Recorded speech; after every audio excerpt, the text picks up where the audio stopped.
ॐ अज्ञानतिमिरान्धस्य ज्ञानाञ्जनशलाकया चक्षुरुन्मिलितं येन तस्मै श्रीगुरवे नमः। वन्देऽहं श्रीगुरो श्रीयुत्पदकमलं श्रीगुरून् वैष्णवांश्च श्रीरूपं साग्रजातं सहगण रघुनाथान्वितं तं सजीवं साद्वैतं सावधूतं परिजनसहितं कृष्ण चैतन्यदेवं श्रीराधा कृष्णपादान् सहगण ललिता श्रीविशाखान्वितांश्च तमादिदेवं करुणानिधानं तमालवर्णं सुहितावतारम् अपार संसार समुद्र सेतुं भजामहे भागवत स्वरूपम्। हे देव हे दैत हे भुवनैक बंधो हे कृष्ण हे चपल हे करुणैक सिंधो हे नाथ हे रमण हे नयनाभिराम हा हा कदानुभवितासि पदं दृशोर्मे। श्री कृष्ण चैतन्य प्रभो नित्यानंद श्री अद्वैत गदाधर शिवसदी गौरभक्त वृंद। हरे कृष्ण कृष्ण कृष्ण हरे हरे हरे राम राम राम हरे हरे। हरे कृष्णा। सर्वप्रथम मैं अपने गुरुपाद पद्म ओम विष्णुपाद अष्टोत्तर शत श्री श्रीमद् भक्तिवेदांत माधव गोस्वामी महाराज के चरण कमलों में अनंत कोटि दंडवत प्रणाम ज्ञापन करता हूँ। हम लोग श्रीमद् भागवत पुराण में 7वें स्कंध में 10वां अध्याय जो हमारा 24वां प्रकरण है उसको श्रवण कर रहे हैं, जिसमें भगवान नृसिंह भगवान ने जो है प्रहलाद को वरदान दिया और फिर इस प्रकार से ब्रह्मा जी ने भी उनकी एक छोटी सी स्तुति की और फिर वो अंतर्धान हो गए। तो उसमें हम लोग श्रवण किए कि जब प्रहलाद जी को भगवान ने वरदान दे दिया तो उसके बाद फिर ब्रह्मा जी के लिए जब ब्रह्मा जी ने उनकी स्तुति की तो ब्रह्मा जी से उन्होंने कहा कि ये ब्रह्मा तुम ऐसे वर जो है असुर लोगों को मत दिया करो, क्योंकि ये लोग स्वभाव से बड़े दुष्ट होते हैं और इस प्रकार इनको वरदान देना ऐसा ही है जैसे सांप को दूध पिलाना। तो इस प्रकार से ऐसा लगता है कि ब्रह्मा जी से बहुत संतुष्ट नहीं है भगवान, और ऐसा कह के भगवान वहां पर अंतर्धान हो गए। उसके बाद फिर यहां पर जो है बता रहे हैं नारद जी कि भगवान के जो पार्षद हैं जय विजय, वही सबसे पहले हिरण्याक्ष और हिरण्यकशिपु के रूप में उत्पन्न हुए थे, आदि दैत्य, और ये भगवान के प्रति बैर भाव करके भी इनका कल्याण हुआ। यही लोग अगले जन्म में फिर कुंभकर्ण और रावण बने, जिनको भगवान राम ने अपने बाणों से जो है इनका वध किया। उसके बाद फिर ये तीसरे जन्म में शिशुपाल और दंतवक्र के रूप में हुए थे, और यही से कथा का प्रारंभ हुआ था। युधिष्ठिर महाराज ने नारद जी से यही पर प्रश्न किया था कि शिशुपाल की जो आत्मा है वो भगवान में कैसे विलीन हो गई। तो कह रहे हैं कि तुम्हारे देखते देखते तुमने देखा ही था कि किस प्रकार शिशुपाल की आत्मा जो है वो भगवान में विलीन हो गई थी। तो इस प्रकार से बैर भाव के कारण ही सही, लेकिन कैसे भी हो भगवान से संबंध जुड़ जाने के कारण, उनमें आवेशित होने के कारण इनको भगवत प्राप्ति हुई। और जो साधु हैं, जो भगवान के भक्त हैं, फिर उनकी तो कहना ही किया, वो तो भावपूर्वक भगवान की सेवा ही करते हैं। तो इस प्रकार फिर नारद जी युधिष्ठिर जी से कहते हैं कि तुमने जो मुझसे प्रश्न किया था वो मैंने उत्तर दिया, और ये सब जो चरित्र है भगवान का चरित्र है, इसमें भगवान के अवतारों की कथा आ गई, प्रहलाद जी का चरित्र आ गया। तो प्रहलाद जी के द्वारा जो भागवत धर्म का उपदेश दिया गया जिससे कि भगवत प्राप्ति होती है, वो भी इसके अंदर बता दिया गया कि किस प्रकार जो है श्रद्धा से जो इस चरित्र को सुनता है उसका भी जो है कर्म बंधन नष्ट हो जाता है, जो श्रद्धा पूर्वक और एकाग्र चित्त से इस कथा का श्रवण करता है। अब आगे भगवान जब नारद जी ने इस प्रकार कहा तो इसके बाद फिर नारद जी आगे 48वें श्लोक में कह रहे हैं, यूयं नृलोके बत भूरि भागा लोकं पुनाना मुनयो भिनन्ति। येषाम् गृहाणावसतीति साक्षात् गूढ़म परम ब्रह्म मनुष्यलिंगम। बड़ी सुंदर बात बताई है नारद जी ने। नारद जी कह रहे हैं कि यूयम अर्थात तुम सभी, कौन? पांडव लोग, निर्लोके इस भौतिक जगत में, बत, ये बड़े सौभाग्य की बात है। बत का जो प्रयोग होता है वो आश्चर्य के लिए, सौभाग्य के लिए, कि अहो, ये बड़े आश्चर्य की, बड़े सौभाग्य की बात है कि इस मनुष्य लोक में तुम लोग भी भूरी भागा, बहुत बड़े भागी हो, बड़े भाग्यवान हो तुम लोग। क्यों हो? ये शाम ग्रहान, जिनके घरों में मनुष्य लिंगम, इस मनुष्य के रूप को धारण किए, गूढ़म छिपे हुए, साक्षात जो परम ब्रह्म है, साक्षात श्री कृष्ण, इति माने इस प्रकार, आवसती रहते हैं, इस प्रकार मनुष्य के रूप में आपके घर में छिपकर रहते हैं भगवान, कि लोक पुनाना, जो लोकों को पवित्र करने वाले मुनिगण, मुनय माने मुनिगण है, वे भी अभयंती अर्थात चारों ओर से तुम्हारे घर में आते हैं उनका दर्शन करने के लिए। तो तुम बड़े साक्षात हो कि साक्षात परब्रह्म भगवान पुरुषोत्तम वे मनुष्य की भांति तुम्हारे घर में रहते हैं। बड़े बड़े साधु पुरुष जो हैं निरंतर आपके घर में आते रहते हैं, आपका आना जाना, आपके घर में आना जाना लगा रहता है। तो आप लोग इसलिए बड़े भाग्यवान हो। देखिए, शुद्ध भक्त का एक स्वभाव होता है, वो अपने को बड़ा अयोग्य समझता है, हमेशा बड़ा दीनहीन। तो जब युधिष्ठिर महाराज ने इस प्रकार प्रहलाद जी की कथा सुनी तो उन्हें जरूर कहीं ना कहीं ऐसा लगा होगा कि हम तो बहुत ही निम्न कोटि के हैं, बड़े तुच्छ हैं प्रहलाद जी के आगे। ऐसा नारद जी के मन में विचार आया। वो अपनी दीनता, स्वाभाविक दीनता के कारण ऐसा सोच रहे होंगे, लेकिन यहां पर नारद जी युधिष्ठिर जी के मन की बात को समझ गए और उन्होंने उनको तुरंत ये कह के प्रोत्साहित किया कि तुम कहीं तुम कम भाग्यशाली नहीं हो, यू आर बड़ भागी, तुम बहुत भाग्यशाली हो, भूरी भागा, प्रहलाद जी के समान ही हो तुम। यद्यपि नरसिंह देव तो प्रहलाद जी के लिए प्रकट हुए थे, लेकिन तुम्हारे घर तो साक्षात जो नरसिंह भगवान जिनके अंश हैं, स्वांश हैं, वे साक्षात कृष्ण परब्रह्म तुम्हारे घर में तुम्हारे साथ रह रहे हैं, तुम्हारे साथ खा रहे हैं, उठ रहे हैं, पी रहे हैं, सब कुछ बातें कर रहे हैं। तो तुम इस प्रकार से योग माया के द्वारा जो तुम्हारे ऊपर पर्दा पड़ा है, इसलिए तुम इस बात को समझ नहीं पा रहे हो ठीक प्रकार से, सोच भी नहीं सकते तुम कि कौन है। और तुम्हारे घर में तो सारे साधु लोग भी आते रहते हैं, इसीलिए तो इस भौतिक जगत के भीतर निर्लोके तो सारे लोग, तो पांडव जो हैं, जितने भी ये मरीचि इत्यादि हैं, सबसे बड़े श्रेष्ठ बताए गए हैं प्रहलाद जी से भी। जो वशिष्ठ, मरीचि, कश्यप, ब्रह्मा, शिव, ये बड़े भाग्यशाली हैं, लेकिन पांडव इनसे भी श्रेष्ठ है, क्योंकि इनके यहां कभी भी भगवान रहे नहीं है। क्षण मात्र के लिए दर्शन ही तो दिया प्रहलाद जी को, थोड़ी देर के लिए, लेकिन इनके साथ तो रह रहे हैं। इसीलिए यहां पर विशेष रूप से निर्लोक के शब्द कहा। इस भौतिक जगत के अंदर, इस भौतिक जगत में तुम्हारे साथ रह रहे हैं। द्वापर युग के अंत में प्रहलाद महाराज तो सतयुग में थे, तो वो भी इतने भाग्यशाली नहीं कहे जा सकते, क्योंकि वहां तो एक भगवान के जो स्वांश थे नरसिंह भगवान ने उनको केवल दर्शन दिया था, वो भी थोड़ी देर के लिए। इसलिए अब आगे कह रहे हैं, सवा अयम ब्रह्म महत् विमृग्य कैवल्य निर्वाण सुखानुभूति प्रिय सुहृद्व खलु मातुलेय आत्मा आत्मारणीयो विधिकृत गुरुश्च। महत् विमृग्य, विमृग्य का मतलब ढूंढना।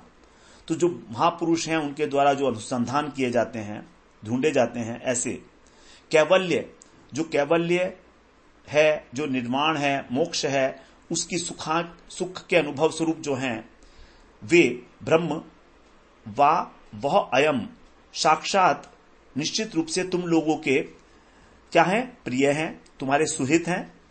खलु मातुलेय, तुम्हारे मामा के पुत्र हैं, और तो छोड़ो, और तुम्हारी आत्मा है, अरणीय, तुम्हारे पूज्य भी हैं, और विधिकृत, तुम्हारे आदेश के पालन भी करते हैं, और तुम्हारे गुरु भी हैं।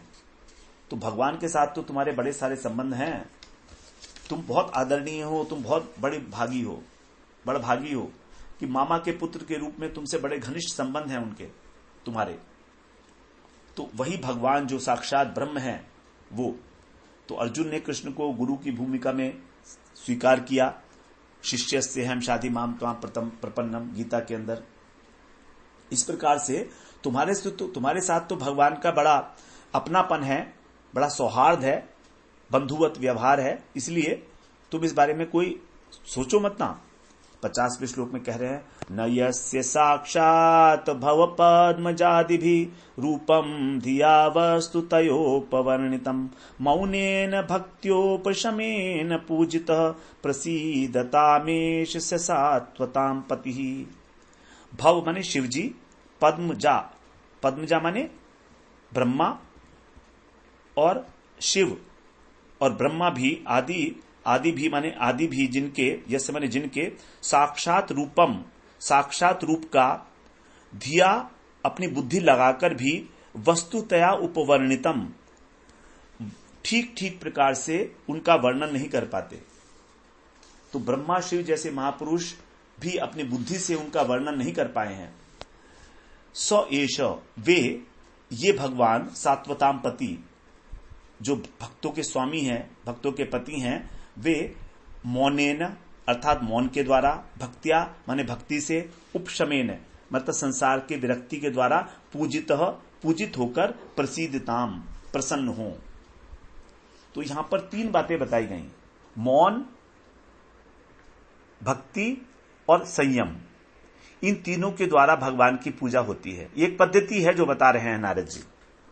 मौन का अर्थ है साधारण रूप से कि चुप रहना, दुनिया की चर्चा नहीं करना। यहां पर यही अर्थ ग्रहण करने योग्य है, अर्थात जितना आवश्यक है उतना बोलो। जैसे पशु है, पशु जब आवश्यक होता है तभी बोलता है। गाय को जब बहुत भूख लगी होती है या कोई बात होती है तभी रंभाती है, वो हमेशा नहीं बोलती है। जरूरत होने पर यह हाथी भी चिंघाड़ता है। तो उसी प्रकार से महात्मा को भी अपनी वाणी वैसे ही रखनी चाहिए। बोलें तो भगवान के विषय में, व्यर्थ की चर्चा ना करें।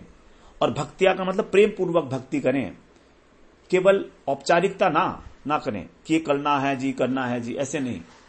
और उपशम का मतलब है काम, क्रोध, लोभ इत्यादि, इन सब से हमारे मन में कोई स्थान ना हो, इनके लिए हमारी महत्व बुद्धि ना हो। तो भगवान की ओर से, संसार की ओर से मौन रहें, केवल भगवान को प्रसन्न करने के लिए ही भगवान का नाम का उच्चारण करें, कीर्तन करें, वो मौन में ही आएगा।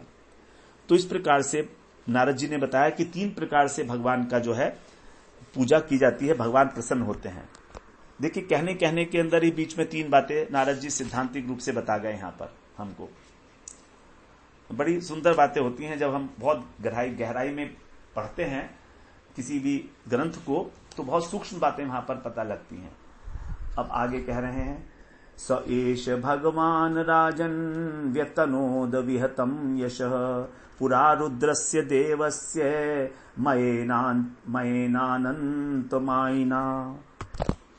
51वां श्लोक है, कह रहे हैं, हे राजन, पुरा अनंत, पहले अनंत, मायिना माने मायावी, जो मय राक्षस था उसके द्वारा, रुद्रस्य देवस्य, रुद्रदेव के यश को बाधा देने पर, स एष भगवान, इन्हीं भगवान ने व्यतनोत है, उस यश का विस्तार किया था। यहां पर कह रहे हैं कि प्राचीन समय के अंदर एक मायावी असुर था, उसका नाम था मय। जब उसने रुद्रदेव शिवजी की जो कीर्ति थी उसमें व्यवधान डालना चाहा, कलंक लगाना चाहा, तो भगवान कृष्ण ने ही उनकी रक्षा की, उनकी यश की और उसका विस्तार किया, भगवान शिव की। क्योंकि भक्त जो है भगवान के यश का हमेशा वर्धन करते हैं। तो भक्त शिवजी जो है वो भगवान के परम भक्त हैं। अब राजा कह रहे हैं, राजोवाच कस्मिन् कर्मणि देवस्य मयोहं जगदीशितु यथा चोपचिता कीर्तिः कृष्णेनानेन कथ्यताम्। प्रश्न आ गया यहाँ पर युधिष्ठिर महाराज का कि मय अर्थात जो मय दानव था वो कस्मिन कर्मणि, किस कर्म में, जगदीशितु, जो जगदीश शिव हैं उनकी, अहन माने कीर्ति को नष्ट कर रहा था। क्या किस प्रकार से, यथा अनेन, जैसे इन कृष्णेन की कीर्ति, कृष्ण के द्वारा जो उनकी कीर्ति बचाई गई, उपचिता माने बचाई गई, रक्षा की गई, कथ्यताम, आप इसका वर्णन करिए कि किस प्रकार से कृष्ण ने उनके यश की रक्षा की और विस्तार किया, ये आप हमें बताइए कृपा करके। अब नारद जी कहते हैं, नारद उवाच निर्जिता सुरा देवैर्युध्यनेन प्रमृंगितै उपवृंगितै मायिना परमाचार्यम मयम शरणम माययुः। अनेन माने इन भगवान के द्वारा जो उपवृंगित संवर्धित हैं, वर्धन को प्राप्त हुए हैं, ऐसे देवै युद्धई, देवताओं से युद्ध में, निर्जिता असुरा, जो जीते गए थे असुर, वे मायिना परमाचार्यम, जो मायावियों के परम आचार्य हैं, मयम, जो माय दानव, शरणम आययु, शरण में आए। तो जब देवताओं की शक्ति बढ़ गई थी तो उन्होंने असुरों के ऊपर युद्ध, उस असुरों के ऊपर जो है उन्होंने विजय प्राप्त कर ली।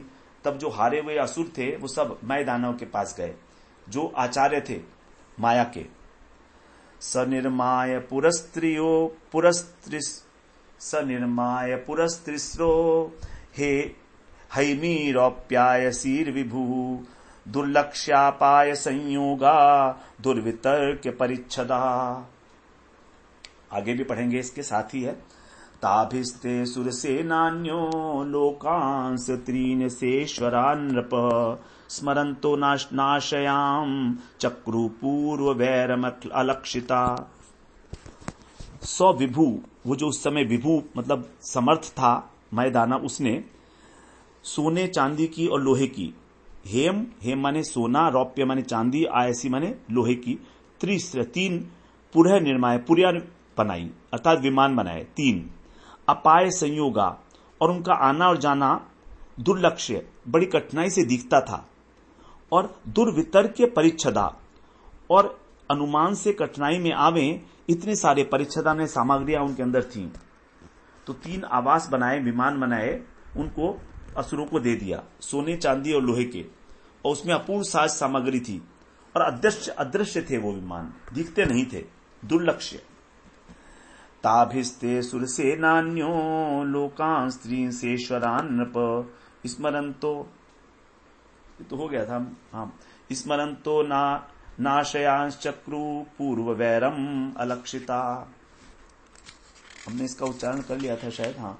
हे राजन, ताभी ते, उन पुरु के द्वारा वे असुर सेना नायक जो थे, पूर्व वैरम, उस पहले की शत्रुता का स्मरण करके, देवताओं के साथ स्मरणते माने स्मरण करके, अलक्षिता अदृश्य रहकर, स ईश्वरान, जो वे लोकपाल थे, उनको तीन लोकान, तीनों लोकों का नाशयन चक्रु, नाश करने लगे। अब वो अदृश्य हो गए, तो अदृश्य होकर दिख तो रहे नहीं थे देवताओं को, तो इस बात का उन्होंने लाभ उठाया और देवताओं के ऊपर आक्रमण कर दिया, और फिर तीनों लोकों का नाश करने लगे, भू भुव स्वः, इन तीनों लोकों का।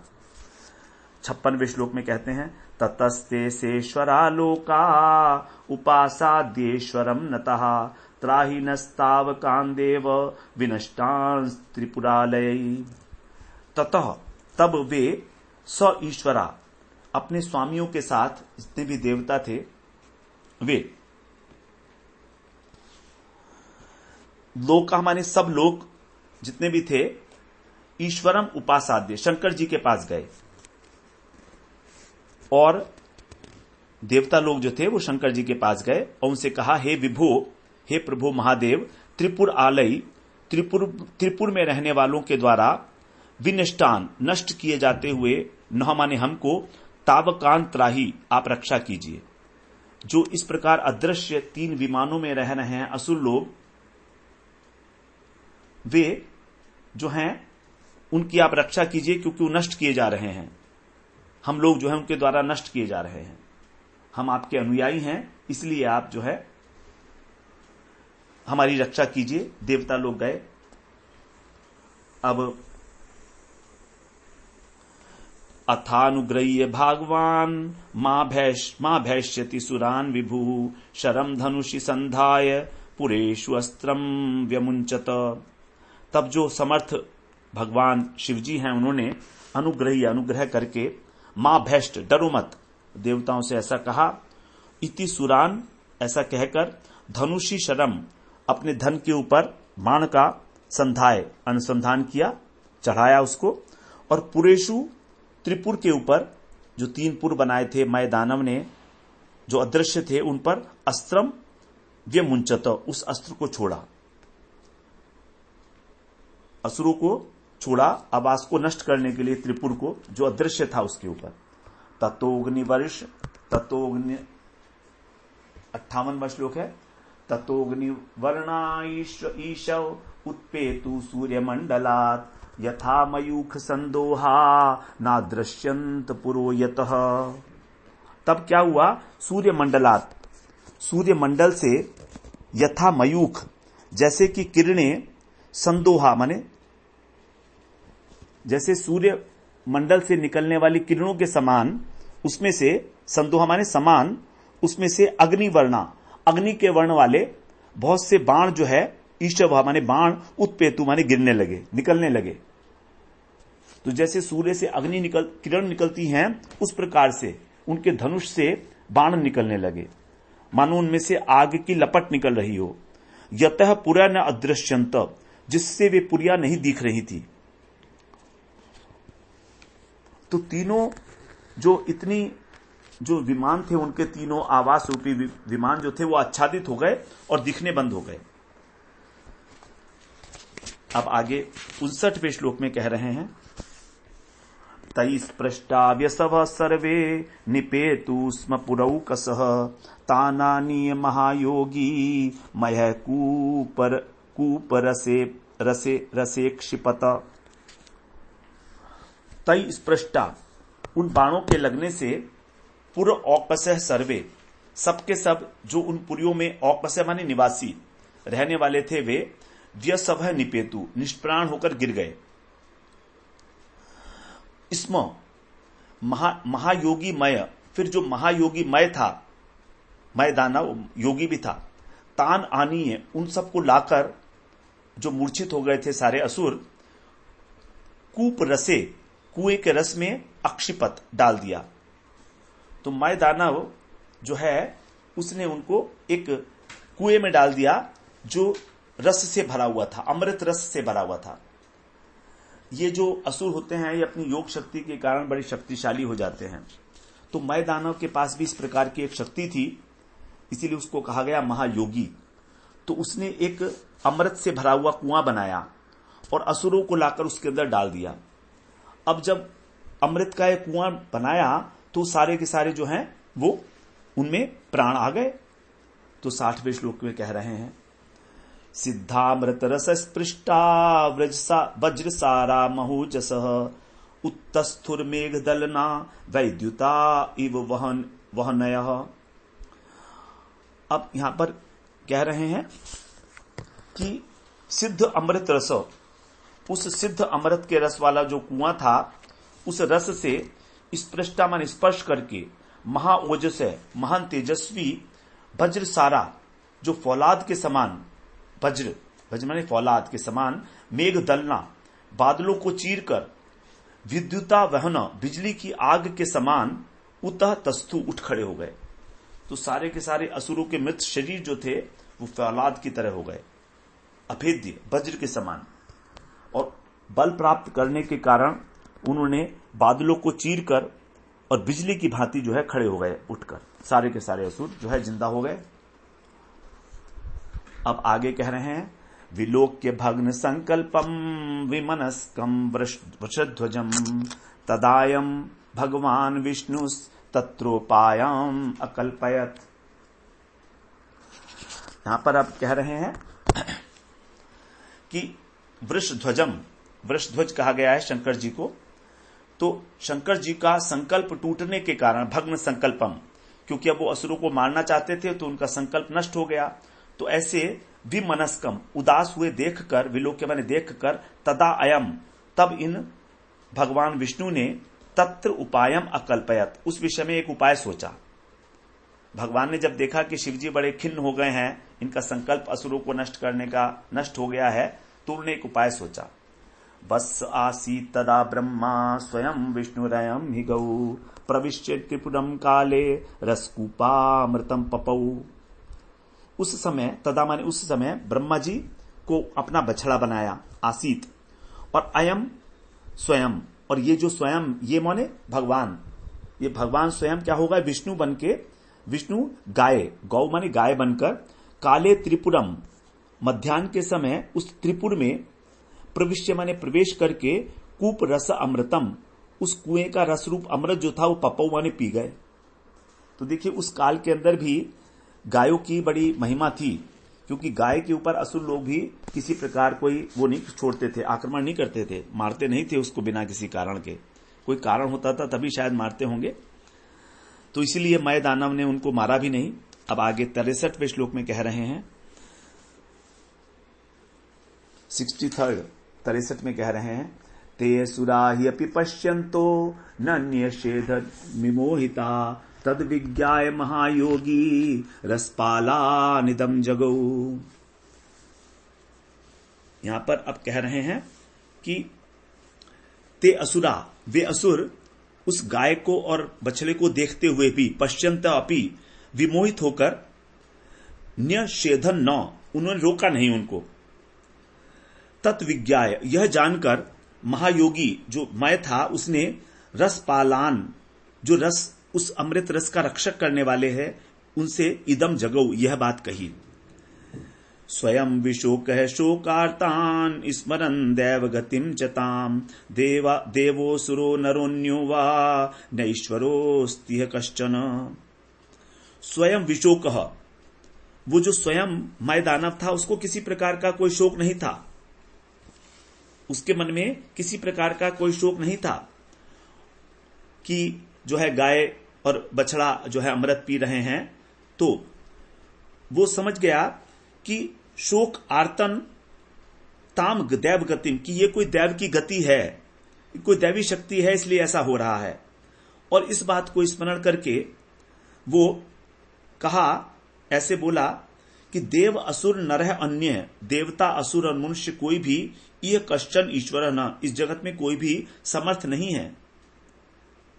जो पाश्चाताप कर रहे थे असुर, उनसे बोला कि कोई भी इस समर्थ नहीं है, क्योंकि भगवान ने जो निश्चित कर दिया है वो होगा ही होगा।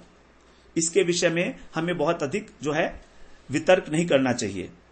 उसने स्वीकार कर लिया इस बात को कि भगवान की ही कोई माया है ये, उसको किसी प्रकार का कोई शोक नहीं हुआ। इसलिए अब आगे 64 और 65 को एक साथ ही पढ़ेंगे। आत्मनोन्यस्य वादिष्टम दैवेनापोहितम द्वयौ अथासौ शक्तिभिः स्वाभिः शंभु प्राधानिकम व्यधात धर्म ज्ञान विरक्ति, नहीं, हाँ बस यही पढ़ेंगे, 65 वाई पढ़ेंगे इस साथ अकेला। 65 अकेला है, 66 से प्रसंग बदल जाएगा। दैवेन आत्मन है, अर्थात जो दैव है, जो भाग्य है, उसी से अपना अथवा किसी दूसरे का, द्वयोदिष्टम, दोनों का जो प्रारब्ध है उसको मिटाने की सामर्थ, अपोहित माने मिटाने की सामर्थ किसी में नहीं है। अथ असौ, इन भगवान ने अपनी शक्तियों से शंभो प्रधानिकम व्यधात, शंभु जी की युद्ध सामग्री बनाई। ये कह नहीं रहा है असुर, एक स्टेटमेंट है, यहां पर कह रहे हैं कि फिर भगवान ने अपनी शक्ति से शंकर जी के लिए युद्ध की कुछ सामग्री बनाई। अब युद्ध की क्या सामग्री बनाई उसके विषय में यहां बताया जा रहा है। क्या क्या सामग्री है? धर्म ज्ञान विरक्ति रिद्धि तपो विद्या क्रियादि भी रथम सूतम ध्वजम वाहन धनुर्वर्म शराधियत। धर्म से उन्होंने रथ बनाया भगवान ने, ज्ञान से सारथी, विरक्ति को उन्होंने ध्वजा के रूप में बनाया, रिद्धि को वाहन बनाया, रिद्धि मतलब ऐश्वर्य से उन्होंने घोड़े बनाए, और तप से धनुष बनाया, विद्या से कवच बनाया, क्रिया शक्ति से, क्रिया आदि शक्तियों से उन्होंने बाण इत्यादि जो आवश्यक वस्तुएं थी उनको बनाया। तब सन्नद्धौ रथमास्थाय शरम धनुरूपाददे शरम धनुषि संधाय मुहूर्ते भिचितीश्वर। तब उन्होंने कवच को धारण किया और रथम आस्थाय, रथ पे बैठकर, धनुशरम, धनुष बाण उठाया, उपाददे माने उठाया, और अभिजित मुहूर्त में शंकर जी ने ईश्वर है माने शंकर जी ने धनुषी शरम संधाय, धनुष पर बाण चढ़ाया। जो भगवान के द्वारा इस प्रकार की युद्ध की सामग्री शंकर जी के लिए बनाई गई थी, उसके ऊपर शंकर जी ने संधान किया। तो देखिए यहां पर जो है सारी चीजें भगवान बना रहे हैं, क्योंकि शिव जी को कहा गया है वैष्णव में सर्वश्रेष्ठ, वैष्णवा नाम यथा शंभु। तो ब्रह्मा जी के ऊपर तो भगवान जो है नाराज से हो गए थे, लेकिन यहां पर अब शिव जी के ऊपर नाराज नहीं है। शिव जी की जो है सहायता की है हमेशा भगवान ने, शिव जी की हमेशा सहायता की है। शिव जी जो है भगवान के परम भक्त हैं। यद्यपि शिव जी शक्तिशाली हैं, लेकिन असुरों से युद्ध करके वो भी खिन्न हो गए, निराश हो गए। ये भगवान की कोई लीला थी। तो भगवान ने जो है उनको सशक्त बनाने के लिए, दोबारा से युद्ध करने के लिए अपनी शक्ति से, अपनी संकल्प शक्ति से ये सारी चीजें बनाई। धर्म से रथ बना, ज्ञान से सारथी, वैराग्य से ध्वजा, ऐश्वर्य से घोड़े, तपस्या से धनुष, विद्या से कवच। ये सब प्रतीकात्मक है, इसका बड़ा गूढ़ अर्थ है। तो शिव पुराण के अंदर जो है इन सबका बड़े विशेष रूप से वर्णन किया गया है। तो फिर विष्णु वो जो है वहां पर तो ये भी कहा गया है कि विष्णु भगवान स्वयं जो है शंकर जी के बाण में आकर बैठ गए थे। विष्णु भगवान स्वयं ही शंकर जी के बाण में बैठे थे। तो वहां पर ये कहा है, यहां पर ये बात नहीं कही गई है। अब 68वें श्लोक में कह रहे हैं, ददाह तेन दुर्भेद्या हरो अथ त्रिपुरो नृप दिवि दुंदुभयो ने दुर्विमान शत संकुला। हे नृप अर्थात हे राजन, तेन हरह उसके द्वारा, तेन माने उसके द्वारा, जब धनुष उन्होंने चढ़ाया तो उस धनुष के द्वारा, धनुष और बाण के द्वारा शंकर जी ने दुर्भेद्या त्रिपुर, उन तीनों पुरों को जो दुर्भेद्य थे, ददाह माने जला दिया, भस्म कर दिया। अथ विमान, तब सैकड़ों विमान, शत माने सैकड़ों विमान से, संकुला दिवी भरे हुए स्वर्ग में दुंदु भय नेदु, दुंदुभिया बजने लगी। तो विमानों के अंदर जो देवता बैठे थे वो सब दुंदुभी बजाने लगे स्वर्ग के अंदर। जब इस प्रकार से शंकर भगवान ने उस त्रिपुर को नष्ट कर दिया जो मय दामना के द्वारा रचित था, इसलिए शंकर जी का एक नाम है त्रिपुरारी, त्रिपुर के अरी, अरी माने शत्रु।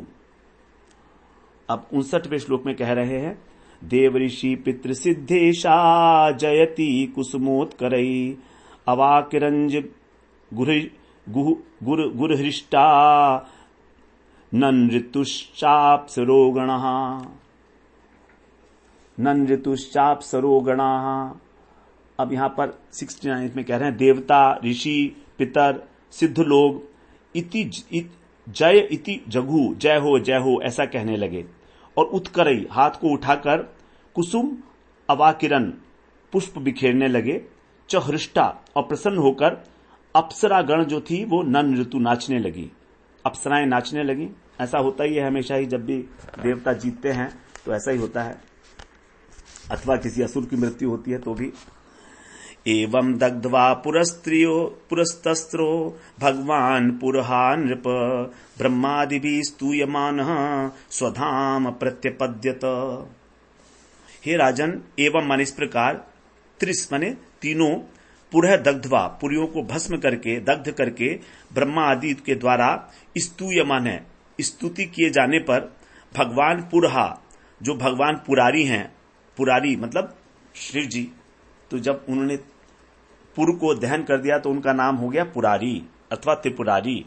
स्वधाम प्रति अपद्यते, अपने धाम को चले गए। तो इस प्रकार उनको पुरारी की पदवी मिल गई, त्रिपुरारी की पदवी मिल गई शिव जी को। अब आगे अंतिम श्लोक है इस अध्याय का 71वां श्लोक, उसमें कह रहे हैं, एवं विधान्यस्य हरे स्वमायया विडम्बमानस्य निलोकमात्मनः वीर्याणि गीतानि ऋषिभिर्जगद्गुरुर्लोकान् पुनानान्य परम वदामि किम्। नारद जी कह रहे हैं अब युधिष्ठिर महाराज से, एवं विधानी, निर्लोकम का मतलब है मनुष्य लोक में, स्वमाया अपनी माया से, आत्मन है माने अपनी, विडंब मानस्य मनुष्य के समान लीला करते हुए, अस्य जगत गुरु, ये जो जगत गुरु हैं श्री हरि की, एवं विधानी इस प्रकार की लोकान पुनानानी, लोकों को पवित्र करने वाली, जो वीर्याणी अर्थात पराक्रममयी, और ऋषि भी गीतानी, ऋषियों के द्वारा गाई गई है ऐसी लीला है। अपरम किम वदामी, और इस मैं क्या कहूं आगे। तो जो भगवान श्री कृष्ण हैं वो अपनी माया से इस प्रकार मनुष्यों की सी लीलाएं करते हैं। ये उनकी विडंबना है, विडंबना मास से मतलब उनकी इच्छा है वो कुछ भी करें, वो परम स्वतंत्र हैं, विडंबना है ये। तो इस प्रकार से जो माया मनुष्यों की तरह लीला करते हैं और ऋषि लोग उनकी लीलाओं का अनेक प्रकार से गान करते हैं जो इस संसार को पवित्र करने वाली हैं। तो ये मैंने तुमको बता दिया। अब तुम बताओ तुम्हें मैं और क्या सुनाऊं, क्या मुझे बताना चाहिए। तो इस प्रकार यहां पर इस अध्याय में शंकर उन्होंने प्रहलाद जी ने भगवान से वरदान मांगा और फिर कृष्ण भगवान ने आकर भगवान रुद्र के यश का विस्तार किया। तो इस प्रकार का जो परम पवित्र चरित्र है वो हम लोगों ने यहां पर श्रवण किया, नरसिंह भगवान का और भगवान और भक्तों का चरित्र। ये सामान्य व्यक्ति की बात नहीं है, जो विश्व के कल्याण के लिए जो असामान्य कार्य करते हैं, भगवान स्वयं मनुष्य के रूप में नरवत लीला करते हैं। वो हमारे लिए बड़ी उपास्य है, हमारे लिए नरवत लीला भगवान की, क्योंकि भगवान की जो ऐश्वर्य लीला है उसमें हमारा मन इतना नहीं रमण करता। ठीक है, भगवान ऐश्वर्यशाली हैं तो सब कुछ कर ही सकते हैं, कर्तुम अकर्तुम अन्यथा कर्तुम है। लेकिन जब भगवान कृष्ण के रूप में आते हैं, मनुष्य के रूप में, जब वो रोते हैं एक बालक के रूप में, तो हमें लगता है अरे देखो, तो परम ऐश्वर्यशाली होकर भी और ऐसे बालक के रूप में अपने भक्तों के लिए लीला कर रहे हैं। ये उससे भगवान की जो नरवत लीलाएं हैं, इससे भगवान का जो भक्त वात्सल्य गुण है, जो अत्यंत माधुर्यमय है, वो उसका श्रवण करके और हमारा मन जो है उसमें अभिभूत हो जाता है, उसमें अनुरक्त हो जाता है। तो भगवान लीला इसलिए ही करते हैं कि हमारा भगवान की लीलाओं में मन लग जाए, किसी प्रकार से मन लग जाए कि भगवान ने क्या कहा, भगवान ने क्या किया, भगवान क्या सोचे। तो उनको भगवान नहीं मानना है, भगवान को भगवान मानते हुए भी उनके प्रति हमारे हृदय के अंदर भी सद्बंधुवत भाव आए किसी प्रकार से, जबकि वे सब कुछ हैं, सर्वे सर्वा हैं, वासुदेव सर्वमिति, तो भी। तो इस प्रकार से कृष्णस्तु भगवान स्वयं भगवान कहा गया है उनको। तो हम लोगों ने यहां पर 10वें अध्याय में यहां पर प्रहलाद जी और हिरण्यकशिपु, पहले प्रकरण में हमने हिरण्यकशिपु की प्रधानता से असुर वासना का प्रकरण श्रवण किया, पहले से 5वें अध्याय तक, और 6ठे अध्याय से 10वें अध्याय तक प्रहलाद जी का चरित्र विशेष रूप से आया, इसलिए इसको दैव वासना प्रकरण कहा गया, शुभ वासना प्रकरण। और अब हम अगले सत्र में श्रवण करेंगे इसका सारांश क्या है इस प्रकरण का, दैव वासना प्रकरण का सारांश। और फिर तत्पश्चात फिर हम लोग जो अंतिम प्रकरण है इस स्कंद का, मिश्रित वासना प्रकरण, उसके अंदर युधिष्ठिर महाराज की प्रधानता से उसका वर्णन होगा। जब युधिष्ठिर महाराज जो है प्रश्न पूछेंगे नारद जी से, तो हम लोग उसका फिर सारांश सुनने के बाद अगले सत्र में श्रवण करते हैं। वांछा कल्पतरुभ्यश्च कृपा सिंधुभ्य एव च पतितानां पावनेभ्यो वैष्णवेभ्यो नमो नमः।